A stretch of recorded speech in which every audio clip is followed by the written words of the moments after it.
OT technician course करें या नहीं, इस कोर्स में किस तरह के काम करने होते हैं और आगे चलकर इस कोर्स में कौन सी नौकरियां मिलती है। ओटी यानी ऑपरेशन थिएटर कोर्स, इसमें डिग्री कोर्स और डिप्लोमा कोर्स दोनों तरह के कोर्स आते हैं। इस कोर्स को करने वालों की संख्या दिनों दिन बढ़ती जा रही है, क्योंकि रोज कोई ना कोई हॉस्पिटल खुल रहा है और वहां पर एक ओटी टेक्नीशियन की आवश्यकता होती ही है। ज्यादातर लोग BSc nursing, B pharma, DMLT course को छोड़कर इस ओटी टेक्नीशियन कोर्स को करना ज्यादा प्रेफर्ड करते हैं, क्योंकि पहली बात यह कम ड्यूरेशन का होता है और इसमें खर्चा भी कम लगता है। आइए आपको बताते हैं कि ओटी टेक्नीशियन कोर्स करने के बाद आपका फ्यूचर बन सकता है या नहीं, इसीलिए इस वीडियो को लास्ट तक जरूर देखिएगा। अब ओटी कोर्स में या तो आप डिग्री बीएससी कर सकते हैं जो एक डिग्री कोर्स है, या तो आप डिप्लोमा कर सकते हैं। डिग्री कोर्स का बात करें तो यह 3 साल का होता है, जिसमें 2.5 लाख से 3 लाख तक खर्चा आता है अगर आप किसी प्राइवेट से करने जाइएगा तब। वहीं अगर डिप्लोमा कोर्स का बात करें तो इसमें 1.5 लाख तक खर्चा आता है अगर आप ओटी टेक्नीशियन का कोर्स करना चाहते हैं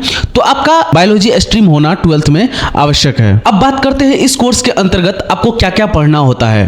पहला, anatomy and physiology, surgical instrument, operation theatre procedure, surgical pharmacology, surgical technology, patient care, इस तरह के टॉपिक्स आपको ओटी टेक्नीशियन कोर्स में पढ़ने पड़ते हैं। अब आगे ये भी जान लेते हैं कि एक ओटी टेक्नीशियन को कौन कौन से काम करने होते हैं। ऑपरेशन थिएटर को प्रिपेयर करना, सर्जरी से पहले ओटी को क्लीन और स्टराइल करना, ये एक ओटी टेक्नीशियन का काम होता है। सारे इंस्ट्रूमेंट को चेक करना, जैसे स्कैल्पल, फोर्सेप्स, etc। ओटी में जितने भी मशीन्स होते हैं उसको चेक करना, जैसे ऑक्सीजन, सक्शन, मॉनिटर, ये सारे मशीन्स को चेक करना भी होता है। सर्जिकल इंस्ट्रूमेंट को मैनेज करना, सर्जन को सही टाइम पर सही इंस्ट्रूमेंट को देना, इंस्ट्रूमेंट का काउंट रखना, ये बहुत ज्यादा इंपॉर्टेंट है एक सर्जरी में, सर्जरी से पहले और सर्जरी के बाद। स्टेरिलिटी को मेंटेन करके रखना, पेशेंट को प्रिपेयर करना, पेशेंट को ओटी टेबल पर सही पोजीशन में सेट करना, यह भी एक ओटी टेक्नीशियन का काम होता है। सर्जिकल एरिया को डिसइंफेक्ट और स्टराइल करना, ड्रेपिंग करना, सर्जरी के दौरान असिस्ट करना, सर्जन और नर्स को असिस्ट करना, ब्लड, फ्लूइड्स,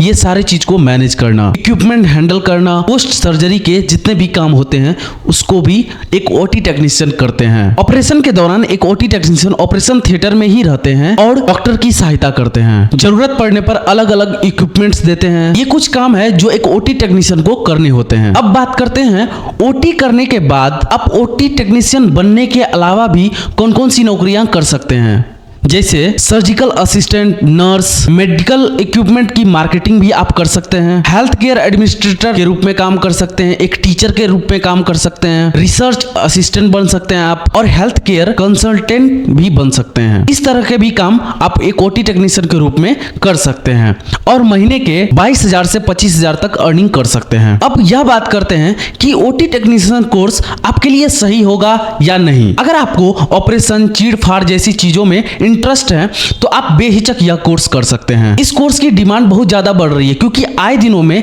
बहुत सारे हॉस्पिटल्स खुल रहे हैं और वहां पर एक न एक ओटी टेक्नीशियन की आवश्यकता जरूर पड़ती है। अगर बात करें बीएससी नर्सिंग का, तो बीएससी नर्सिंग बीएससी ओटी से बड़ा होता है, इसमें खर्चा भी ज्यादा आता है और एक नर्स के रूप में सिर्फ आप हॉस्पिटल में ही काम कर सकते हैं और इसका काम भी बहुत ज्यादा होता है। अगर कंपेयर करें बी फार्मा से, तो यह एक 4 साल का कोर्स है जिसमें आपको 3 से 4 लाख का खर्चा आता है। अगर आप बी फार्मा करते हैं तो बी फार्मा करने के बाद या तो आप एक मेडिकल स्टोर खोल सकते हैं जिसमें पूंजी की आवश्यकता होती है, या तो आप किसी कंपनी में काम कर सकते हैं। अगर बीएमएलटी से कंपेयर करें तो यह भी 3 साल का कोर्स है जिसमें सिर्फ आप एक लैब के अंदर नौकरी कर सकते हैं। ओवरऑल उस हिसाब से बोला जाए तो ओटी टेक्नीशियन कोर्स आपके लिए बेस्ट चॉइस होने वाला है। इस कोर्स से रिलेटेड आपको कोई भी जानकारी चाहिए होगी तो आप कमेंट बॉक्स में जरूर बताएं, और अभी आप प्रेजेंट में कौन सा कोर्स कर रहे हैं आप कमेंट करके जरूर बताएं। इस वीडियो के लिए एक लाइक अवश्य कीजिएगा, बहुत मेहनत लगता है एक वीडियो बनाने में, और हमारे चैनल पर नए हैं तो हमारे चैनल को जरूर सब्सक्राइब कीजिएगा। मिलते हैं ऐसे ही एक नए वीडियो के साथ, तब तक के लिए जय हिंद, जय भारत।